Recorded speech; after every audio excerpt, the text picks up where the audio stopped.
Breaking news Bollywood కండల వీరుడు సల్మాన్ ఖాన్ కు బెదిరింపులు ఆగడం లేదు. సల్మాన్ ను లేపేస్తామంటూ తాజాగా మరోసారి బెదిరింపులు వచ్చాయి. సల్మాన్ ఖాన్ ను ఇంట్లోనే చంపేస్తామని, కారును బాంబుతో పేల్చేస్తామని ఓ ఆగంతకుడు ఢిల్లీలోని ట్రాన్స్పోర్ట్ కార్యాలయానికి ఫోన్ చేసి చెప్పాడు. దీంతో పోలీసులు అప్రమత్తమయ్యారు. కేసు నమోదు చేసుకున్న పోలీసులు దర్యాప్తు చేస్తున్నారు.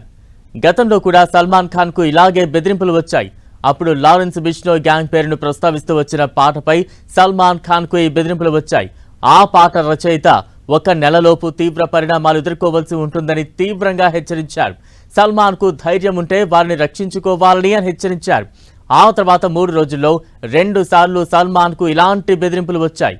పోయిన ఏడాది నవంబర్ 5వ తేదీన కూడా ఇలాంటి బెదిరింపులే వచ్చాయి. కృష్ణ జింకను చంపినందుకు గాను సల్మాన్ ఆలయాన్ని సందర్శించి క్షమాపణలు చెప్పాలని, లేదంటే చంపేస్తామన్నారు.